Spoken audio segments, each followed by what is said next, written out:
Well, good morning, everyone.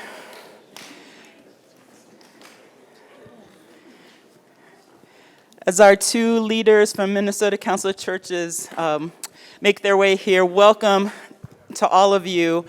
I am Elena Simone Tyler, and I serve as the Associate Pastor for Justice and Mission. And in my role as Associate Pastor for Justice and Mission, I enjoy working very closely with the Social Justice Ministry team. So welcome to Westminster's combined Adult Education and Social Justice Forum on this Sunday before the Martin Luther King Jr. holiday. We build the Social Justice Forums around a common theme, and this program year, the theme is moving from understanding to transformation, affecting change, guided by God. Through the Social Justice Forums, we want to explore the capabilities we need to build and the norms we need to examine to become effective transformation partners in our community. This program year, the Adult Education Series is entitled The Good, the Bad, and the Uncanny, Exploring the Old Testament. This month, Adult Education turned their focus to Amos, and they offered this description of what we continue to take away from the book of Amos. Amos is one of the Bible's strongest critics of economic oppression and social injustice. And the book of Amos continues to inspire us to play a part in God's commitment to have justice roll down like waters and righteousness like an ever-flowing stream. With the Social Justice Forum theme and the exploration of Amos as our launching point, this morning we are so pleased to welcome two leaders from the Minnesota Council of Churches. Reverend Pamela Ngunjiri, who serves as the co-director for racial justice. Okay. And the Reverend Dr. Curtis DeYoung, who is co-chief executive officer. Curtis and Pamela will share lessons from the Minnesota Council of Churches' 10-year initiative, a statewide Truth and Reparations Initiative, which Westminster was grateful to begin supporting as soon as it was getting off the ground. And Curtis has a new book entitled The Risk of Being Woke, and he'll share insights from the book. Following their presentation, Curtis and Pamela will respond to a few questions. For those attending here in Westminster Hall, please write your questions or comments on note cards that were at the table as you came in, but I'd be happy to bring you one if you need them. And one of our team members, Gretchen Musicant, will bring the questions, and we'll present those when we get to that point in our morning. And for those who are attending over the live stream, please post your comments and questions, and another one of our team members will be monitoring the chat. Before we begin, let us pray. Holy One, God of justice, breathe into us today a spirit of curiosity and humility. Help us engage with mindfulness, following the lead of voices from our community.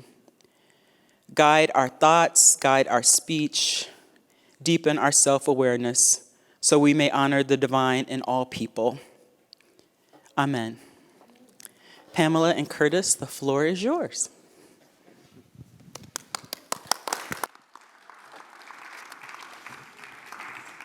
Good morning. Good to see everyone this morning on this very, very cold. We've had kind of an easy winter thus far, so this came as a shock this morning, but I guess this is normal January weather, but glad to see you out. Thank you to Reverend Elena Tyler for the invitation to be here. It's always an honor to be at Westminster and good to be back. Elena she didn't mention this, but she's one of our board members at the Minnesota Council of Churches, so you are represented well in our decision-making and in the direction we take in ministry. She also mentioned that Westminster was one of the original supporters of launching our racial justice work in this season.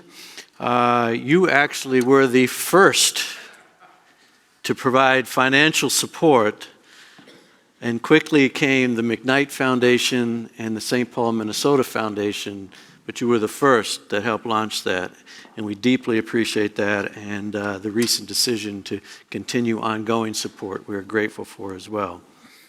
I am the co-CEO of the Minnesota Council of Churches. I share this role with the presiding elder of the AME Church, Reverend Stacy Smith, in this season. But of course, I have to acknowledge Margaret Thomas, who's one of my predecessors and a member here, for the fine work that was done that has continued to build the witness and the ministry of the Minnesota Council of Churches. So we're doing two things this morning at the request of Elena. She asked that I do an introduction of my new book, which I will spend a few minutes doing because it relates to the theme of racial justice and I think could be a helpful resource. And then we will talk about our Truth and Reparations work and Reverend Pam Ngunjiri, we have a lot of things going on at the council. She's the co-director of racial justice, along with Reverend Jim Bear Jacobs, who has been here and shared with you at various times. Today, as you know, is the weekend when we celebrate Martin Luther King. Tomorrow, January 15th, is his actual birth date, and if he were alive, he would be 95 years old.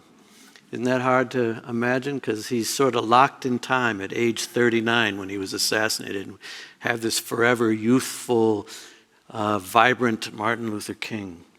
And I want to read a section from my book. The book is called The Risk of Being Woke, Sermonic Reflections for Activists. And in the very first chapter of the book, I begin with a scripture passage from John 11:11, where Jesus says, "Our friend Lazarus has fallen asleep, but I'm going there to wake him up." Martin Luther King preached what would be his final Sunday sermon on March 31st, 1968, at the National Cathedral in Washington, D.C. His sermon title was "Remaining Awake Through a Great Revolution." He set the context for his sermon by retelling Washington Irving's story of Rip Van Winkle. King recounted how Rip Van Winkle had climbed up a mountain and fell asleep for what would be 20 years. When he went up the mountain, there was a sign that had a picture of King George III of England. When he came down the mountain after sleeping for 20 years, the sign had a picture of George Washington, the first president of the United States. King noted that Rip Van Winkle had slept through a revolution. Martin Luther King was concerned that people were sleeping through the revolution that occurred in 1968. He said that day in his sermon, "One of the greatest liabilities of life is that all too many people find themselves living amid a great period of social change, yet they fail to develop the new attitudes, the new mental responses that the new situation demands. They end up sleeping through the revolution." The killing of George Floyd in Minneapolis in 2020 unleashed a great revolution and a global racial reckoning. We also must remain awake. We cannot fall asleep. As King said in 1968, we must develop the new attitudes, the new mental responses that the new situation demands. To do that, we must remain awake. Today, the word woke is often used to succinctly situate the notion of remaining awake through a great revolution. The word woke dates back at least to the 1930s as a word used in the African American community vernacular to warn folks to stay alert and vigilant in the face of ever-present racism. The word woke entered our more modern-day consciousness in 2014 when Black Lives Matter activists used it during the Ferguson protests in reference to police shootings of black people. And it has stayed with us, and it's been used in many ways by many people in this season. But I find it to be a powerful phrase and useful in this book here. This book, The Risk of Being Woke, is a collection of sermonic reflections meant to sustain our work, to help us stay awake, in the work of racial justice. It's developed around 3 sections, and they're sermons that have been adjusted and adapted into reflections while retaining some of the sermonic feel. So every chapter starts with scripture, and the first section is the call to action, to stay in the work of racial justice. The second section is do this living in community. And the third section reminds us that if we're going to do this work, not only do we need to do it in community, we need to do it rooted in a contemplative relationship with God. So I'm not going to spoil the book for you. I'm not going to tell you everything that's in the book this morning, but I'm going to encourage you to get a copy of the book. Elena has been kind enough to order some copies, so if you want to get one today, you'll get a discount price of $15. This is the commercial, by the way, and there will be no other commercials this morning. And you can get that as you leave. There are also flyers that show you how to get the book. It's on Amazon. It's published on Judson Press. But I'm going to invite you to read this book during the season of Lent. Many of the passages here relate quite well to the Lenten season. The United Church of Christ denomination has made this their book read for Lent this year, their racial justice department. They are offering a weekly study guide and a daily reflections. If you want to find it online, just put Join the Movement and UCC in your search engine, and it'll pop right up for you, and you'll find it. They're also tying it to current events, and so they've labeled their Lenten season from Minneapolis to Palestine. So I think it'll be a powerful read, and I invite you to join in. I also encourage you during this Lenten season that's just a few weeks away to dig deeper and connect more in more profound ways to this work of racial justice, because we have to stay awake. It's so easy to move on to the next thing and not realize that this work is ongoing. There's a new book out on Martin Luther King that's really well worth reading. It's called King, A Life by Jonathan Igg, and it's getting all kinds of reviews.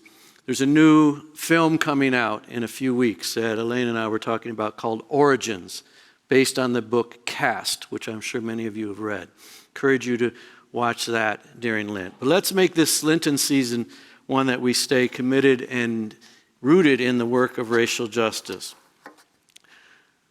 When George Floyd was killed, the Minnesota Council of Churches realized that we needed to have a response that was sustained, that was long-term, that looked at the structures that sustain the kind of racism that we are dealing with. And so the Minnesota Council of Churches Board of Directors made a 10-year commitment to address the structures of racism through truth-telling, education, and reparations, to try to repair what has been damaged because of racism. We did this both internally and externally. We said as an organization we cannot do this work if we're not doing it internally. And in the last few years, we've seen a great transformation of a board that was majority white to a board that's now majority black, indigenous, and persons of color. A staff that has had the same kind of transformation, and the kind of commitments and partnerships that we're making are sustaining that kind of thing. And then we launched this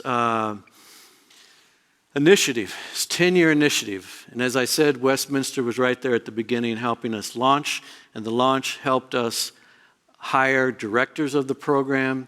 We decided to have a dual narrative, which means for us, looking not only at the African American experience, which we're thinking about today on this holiday of Martin Luther King, but also very critical for Minnesota to address what's happened with indigenous people, the Native experience, Native American experience. And so we have a dual narrative approach.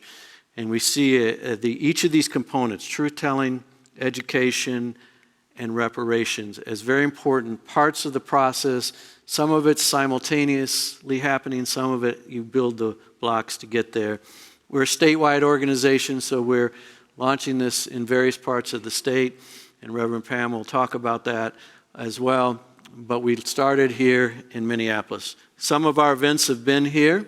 Some have been at some of the other downtown churches. Some have been at churches in community. Some have been in St. Paul, and we are now reaching out to the rest of the state. Well, I think I'm going to hand it over to my colleague and co-director of our racial justice work, Reverend Pamela Ngunjiri. And by the way, she is also the pastor of St. James AME Church in St. Paul.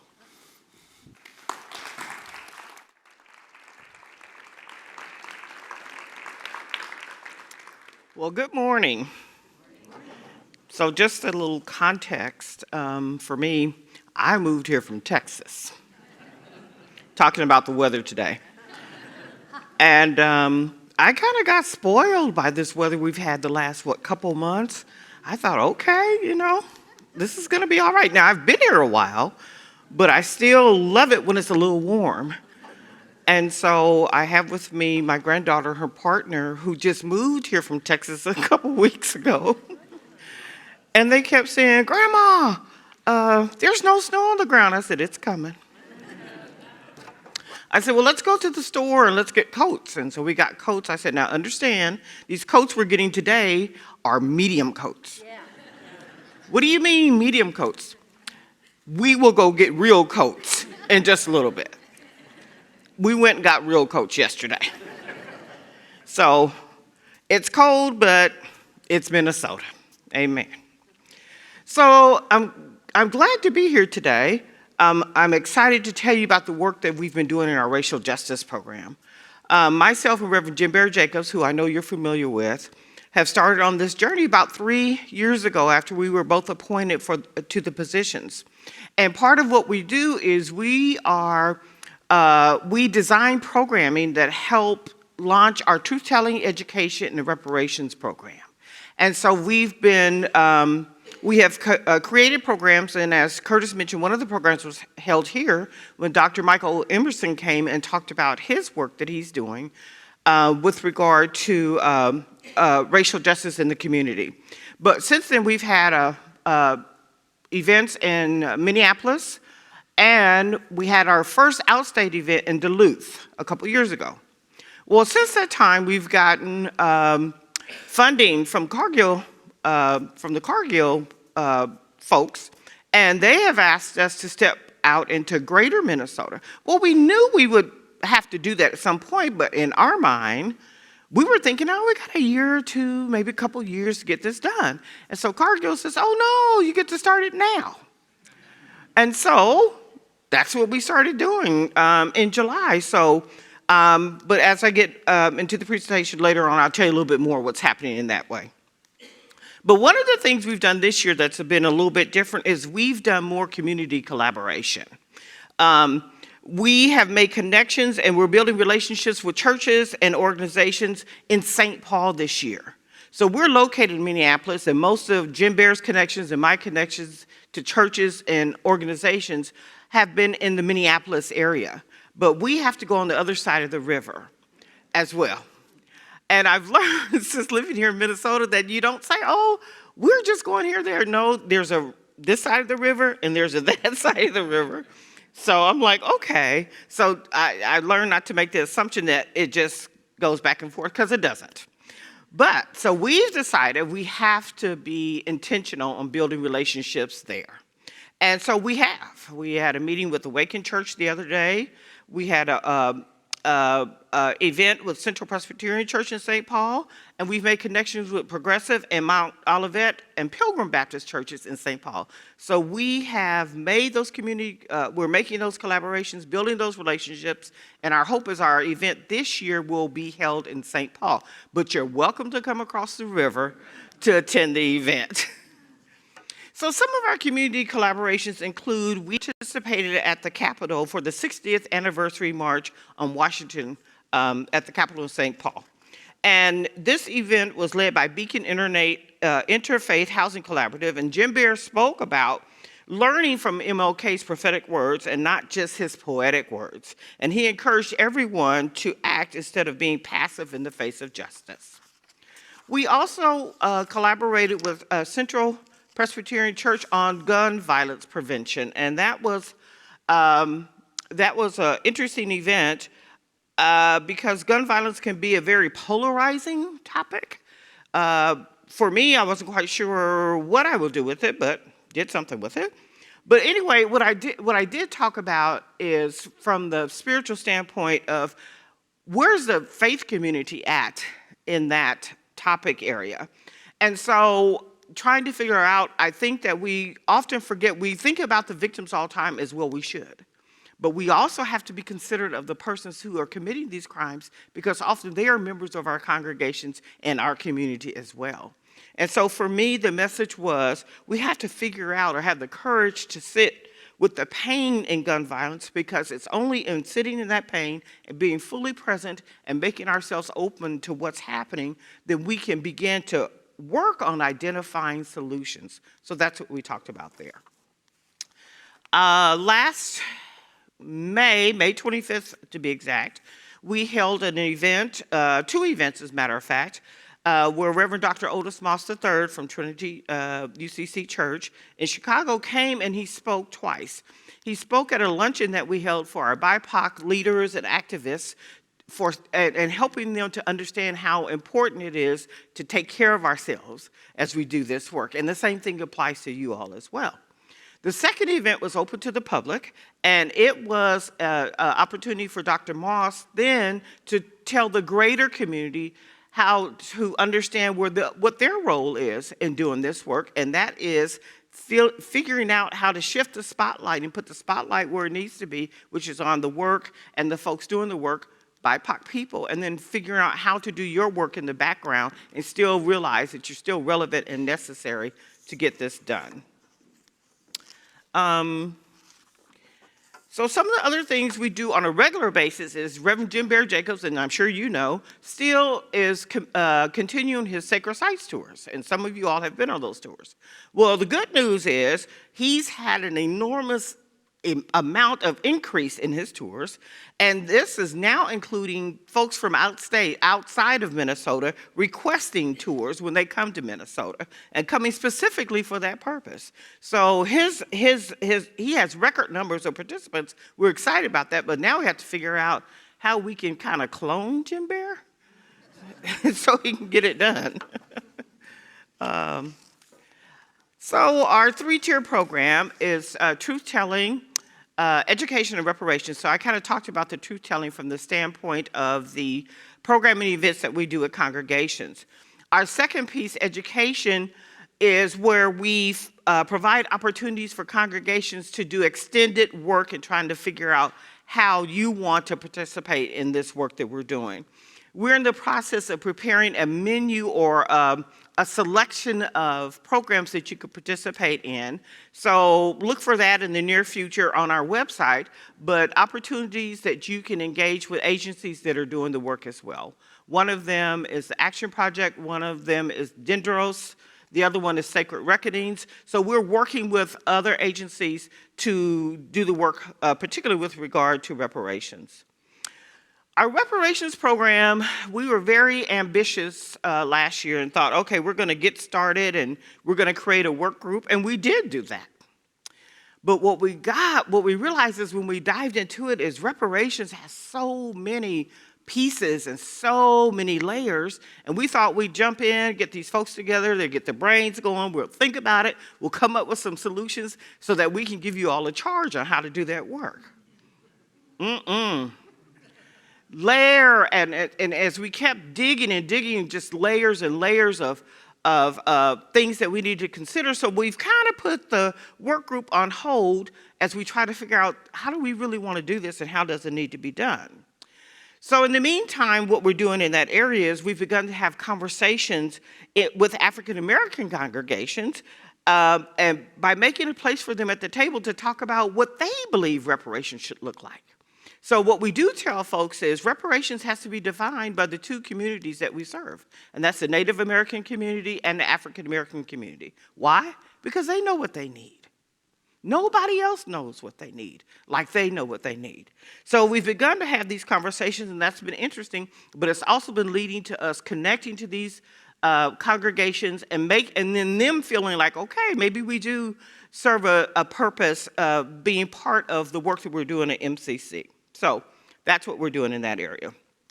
And lastly, Reverend Dr. Curtis DeYoung and Reverend Jim Barrett and myself co-wrote a chapter in a book entitled Reparations and the Theological Disciplines, which was released in October 2023. And we talked about our reparations work here in the cities.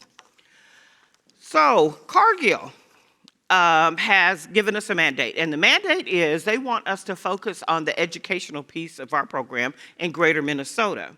So we began to have conversations with people who are connected in Rochester, Northfield, and Mankato. And so we have a tentative event that we're hoping to happen this spring in Rochester, and so we'll put more information on that on our website. We had a conversation just this past week with churches in Northfield to begin to have conversations, build relationships with them, and figure out how we'll do truth-telling there. And then lastly, we were working on making connections in Mankato. Let's see. And as I said earlier, we already had a truth-telling event in Duluth. I think that's kind of it. So that's a little bit what we're doing. We ask for your continued prayers in the work. I'll tell you a blessing from this work. When I accepted the position, I thought, okay, this is not sure what I'm going to do with it, but okay, God, you said to do it, guess I'm going to do it. But I wasn't so hopeful, and that's just my truth. I wasn't so hopeful. I lived in Texas 25 years. I've had some experiences down there. I moved to Texas from Illinois, so I've had some Midwest experience. I was born in Portland, Oregon, so I've had some Western experience. We were a military family, so we moved around, lived in Kansas City, Missouri. That was an experience. So I wasn't so necessarily hopeful that there was any leverage or that I could figure out that this work would move forward. I'm glad to tell you today that what I have found is more than just a glimmer of hope as I encounter congregations and have conversations with people. I'm glad to say that I realize that this really isn't about me doing anything, but me just simply being an instrument that God has placed to be able for God's work to go forward. And I say that to say that also means that you and others that we encounter are also instruments, and that God and the Holy Spirit is certainly working in each of us, because this work has to be done. Because the work of repair is sacred work. It's God's work. And so I'm glad to say I am grateful for this opportunity. I'm grateful for the opportunity to encounter each and every one of you and everyone else that I encounter in doing this work, because God is doing a great thing. And God needs workers. And God needs people who are open-minded and willing to do his work. So thank you for this opportunity.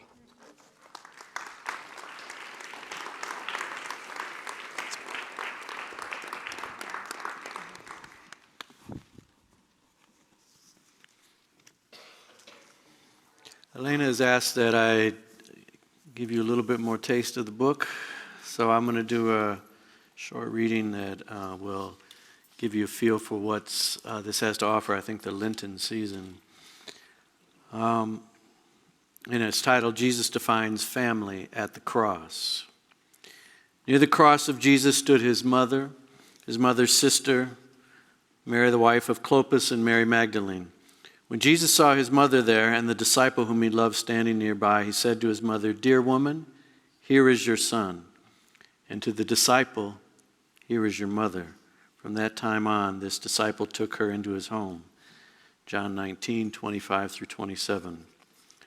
The public liturgy of the empire's power began as the four-man execution squad nailed Jesus of Nazareth to a cross. All eyes were fastened on the frenzy of state-sanctioned ritual degradation and horrific slaughter called crucifixion. In May 2020, 10 blocks from my house, a four-man execution squad of Minneapolis police publicly performed an execution with a knee on the neck of George Perry Floyd Jr. Nearly 2,000 years separate these two state-sanctioned killings of marginalized, oppressed persons with African ancestry. But the four-man execution squad was not the only story that day in Jerusalem. Off to the side were four women who offered a counter-witness and told a story different from what was being told about the killing of Jesus by the Roman Empire. Four women, not four executioners, defined the story in John's gospel. While the four-man execution squad commanded the public drama, four women and the disciple whom Jesus loved took center stage in the gospel's telling. At the cross, Jesus looks for his mother.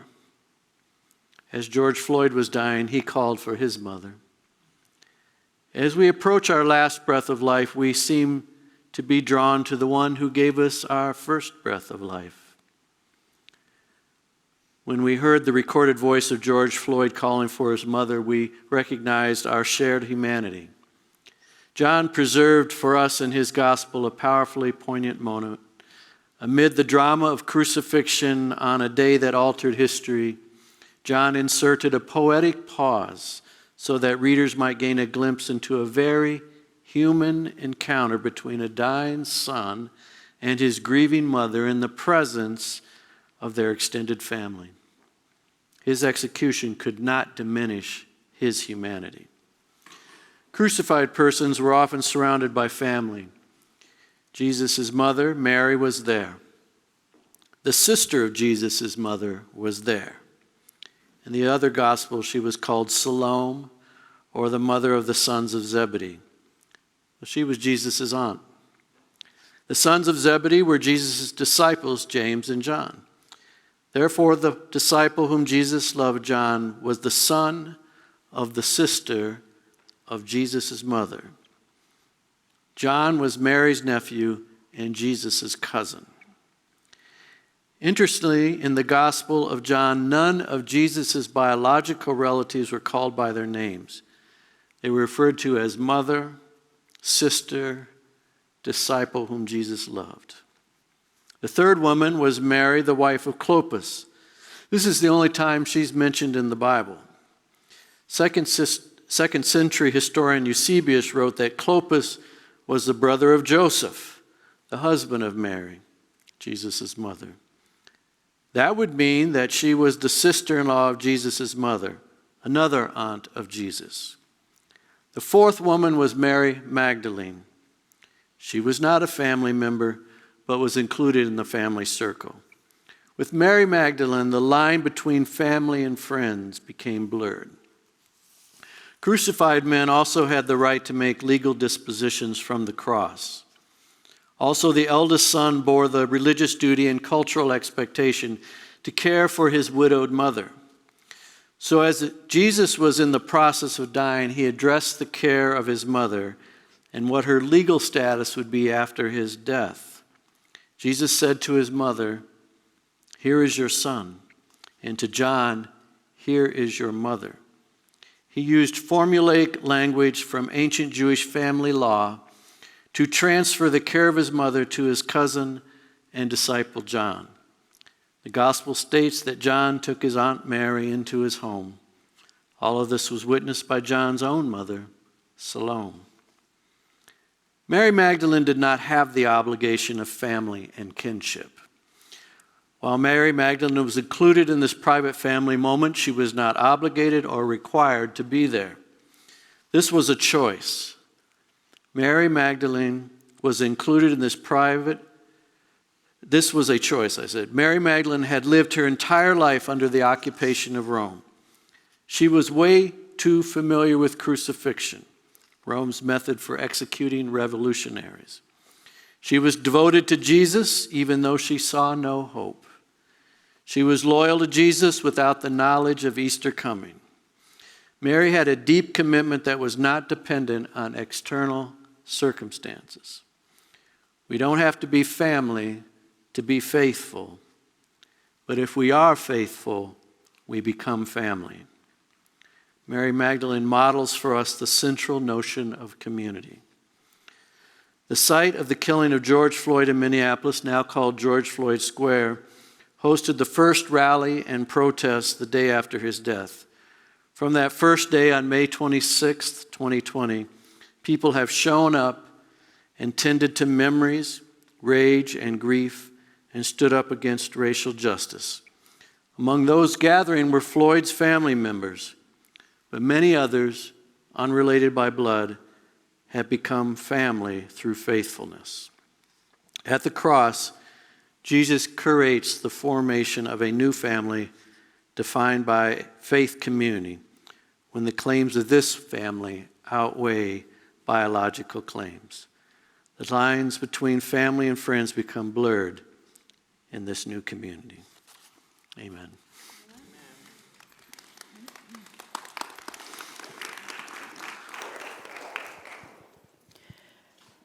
Thank you, Pamela and Curtis. And we have time for questions. As you were coming into Westminster Hall, you may have been offered a note card. That's a good way to do question and answers at Westminster. So if you have those note cards, we'll collect them. And as they are coming forward, or if you need a note card, you can also raise your hand. I wanted to ask a couple of questions to get us started. And actually, I'll have you, Pamela, and Curtis come here, and I'll stand off to the side, out of the spotlight. The event you had here at Westminster, I don't remember the name of the scholar, but it was focused on white nationalism.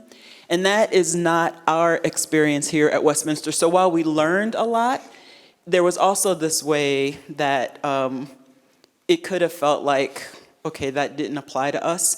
So would you say a little bit about what is the work of congregations like Westminster? And you know us because you've been here a lot. So what does our work look like? If it's not the work of ridding ourselves of an infectious white nationalism, what is our work? Just to start with the easy question, you know.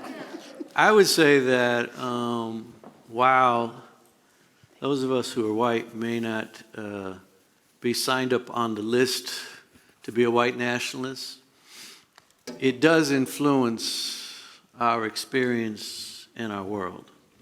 I mean, certainly just coming off of the anniversary of the January 6th insurrection, we're reminded of the extremes of white nationalism. But Dr. Emerson, whose new book on this should be out in the next few months, is making the case that whiteness has affected much of white Christianity. And so I think there are subtle ways that even congregations like Westminster Presbyterian and any of us who are white, and I put myself as a part of this process, need to analyze and look. And at the end of the day, what folks have seen is that for many who call themselves Christians who are white, being white is more important or calls for a greater allegiance than being Christian. And that's problematic. And so even those of us who can see that as problematic and are standing committed to racial justice can still look for maybe the subtle ways that it still affects our own Christian journey. I think that what I would add to that is I'm doing some work on white supremacy culture and its impact on churches. And I come to that work from the standpoint that white supremacy culture is the culture of this country.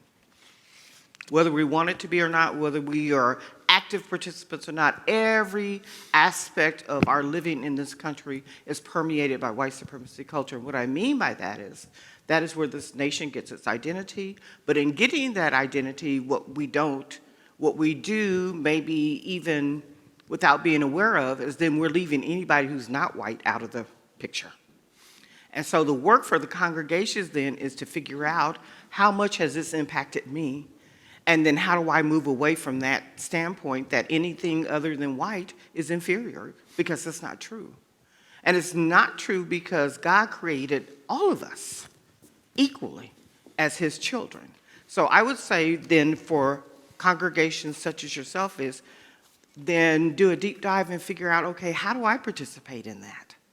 How do I participate in when I'm around people of color or that I sometimes overlook them or look through them and don't see them because I haven't put a value to them. And the truth is, people of color in this country are not valued as white people are. So that's the work that has to be done. How do you take yourself out of that mindset? How do you take yourself out of that culture? And how do you revamp it such that you understand that all people are created in the image of God? So. Thank you for those responses. We have a second question here. Could you talk about some of the layers of the reparations work that you have discovered?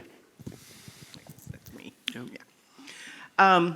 One of the things that we discovered is that we have the task to do the work. But even, I'll talk about myself, and I'll talk about Reverend Jim Bear, because I would say this to him. As persons of color, we also have to understand that there's a level of classism that comes with what we're trying to do. We are educated people. We live fairly middle-class lives. But a lot of the people we're talking about that we hope to be impacted by reparations don't come from that background. And so as we're sitting here trying to figure out what we want to do with reparations, my question was, are we being so elitist? Because the things we're coming up with may not be what folks need. And that's why it's so vitally important to have these conversations with regular, everyday folks.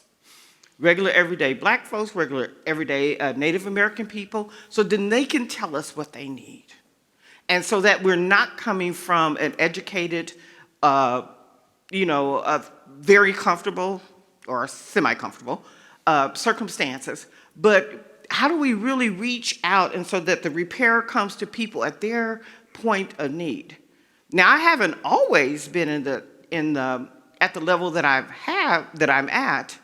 I remember being a single parent with 2 kids. I remember only working 20 hours a week and trying to pay all my bills and stuff on that 20-hour-a-week job. I remember being unemployed. I remember having childcare costs and stuff, but that's a long time ago. But I remembered it enough to say we need to be talking to regular, everyday folks and see what it is that they need, and not based on what we think they should have because of our income, because of our education, because of the connections and stuff that we have. So, sorry. Thank you. Go ahead. Paraphrasing this question, Here we go. you are planning to have conversations with churches and out of state. What do you anticipate the starting point will be with those churches? This questioner, this question,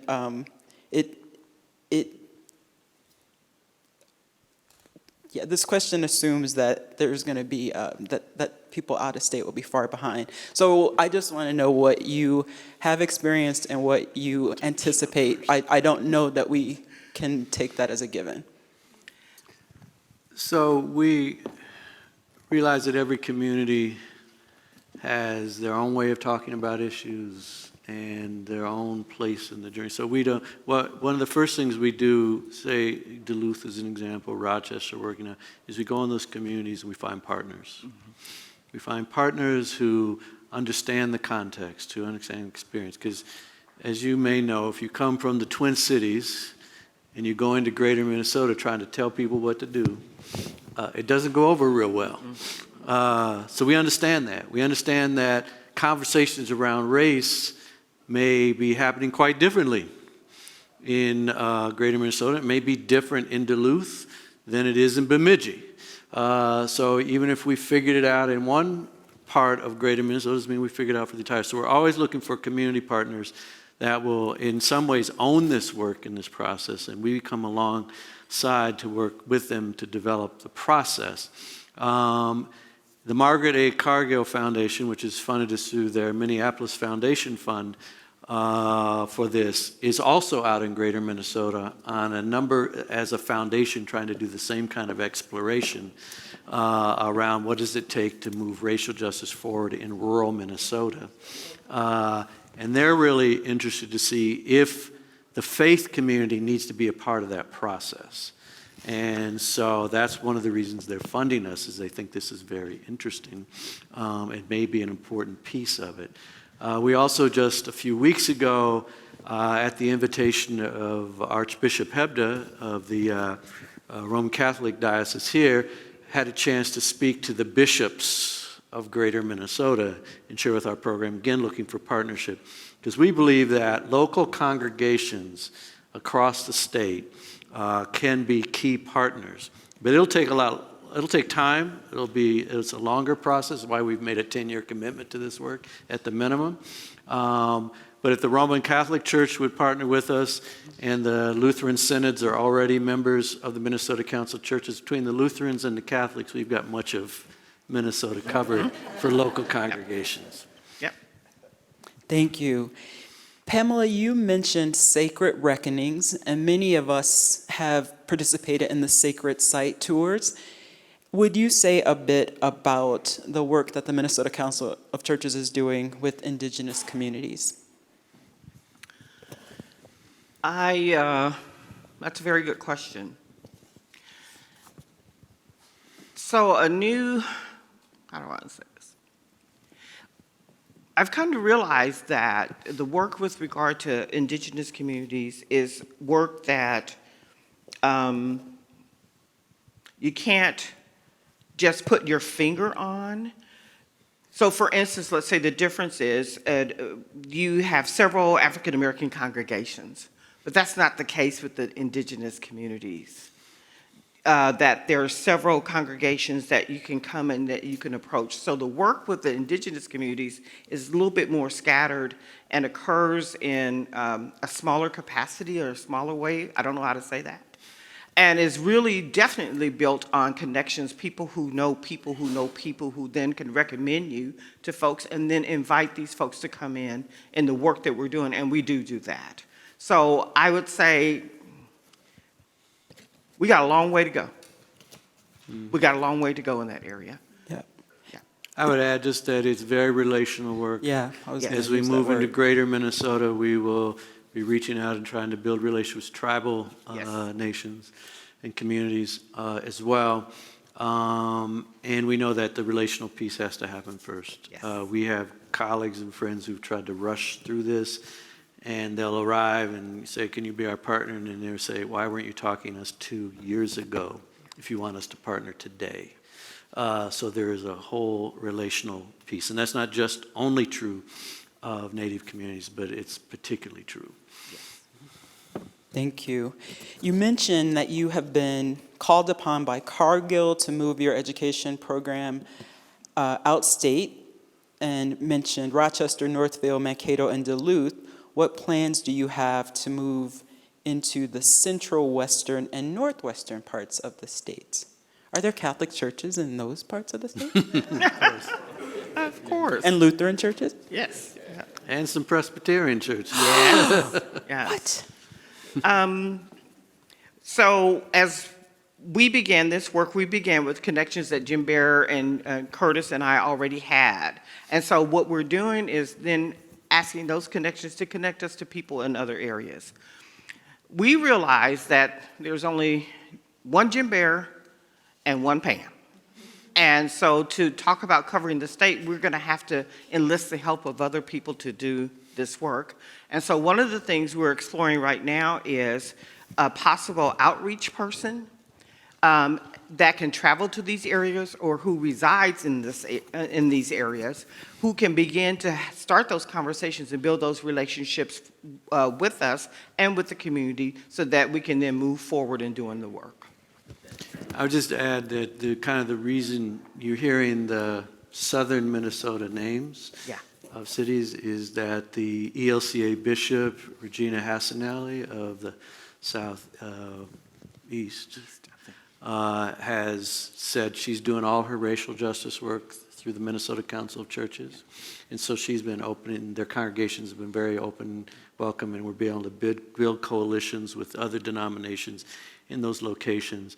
And so maybe we'll just be moving north, but the way these things usually happen is where there's interest. So we've had a number of conversations in Grand Rapids, Minnesota.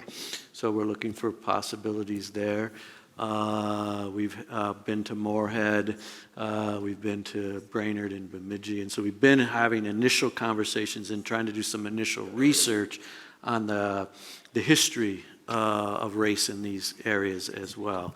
So it might just move north, or it might just kind of bounce around the state, but that's why we made a 10-year commitment. We knew it would take time, but our hope is to see we're not going to be in every town in 10 years or 20 years, but hopefully different regions as well.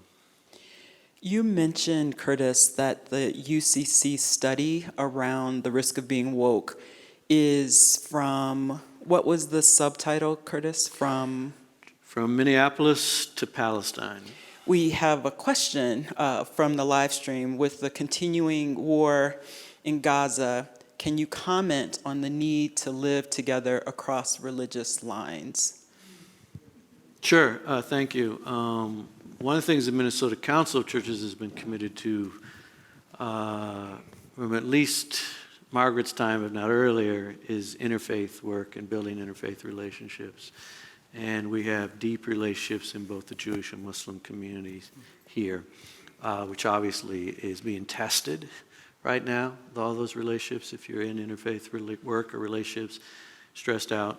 The United Church of Christ wanted to say that right now this is what we're seeing in the news. This is what's central. So let's build that into this book study. And so they wanted to be inclusive of that. I haven't actually seen yet, because this is fresh. It'll come out in the next week or two, the study guide. But they have launched online a commitment. They, like you, are connected to Mitri Raheb, pastor, was the pastor of Christmas Lutheran in Bethlehem and university president, and kind of the key liberation theologian. And I expect that some of his work will be pulled into that as well. But there's certainly a lot of what we talk about racial justice is broadly social justice. It's not only about black, white, indigenous, Asian, Latinx. It's also religious. There's so many complexities, and race even plays itself into these conversations about Palestine and Israel. And so let's try to get it. But it's all important work, and it's all work that we need to stay committed to. We need to understand that two things can be true at the same time. Hamas, the Hamas invasion was traumatic. It remains traumatic for hostages, for people who are affected. It was horrific in many ways, but also the response by Israel has cost over 20,000 lives. So there is both of those are true. And we as Christians, as people of faith, need to be in the middle of that, calling for justice, calling for healing, and understanding the history as well as the current. I saved the easy question for last. I thought that was the easy one. No, this one. Emancipation, then Reconstruction, and now affirmative action and DEI have become taboo. How do we achieve true emancipation, reparation, and equality?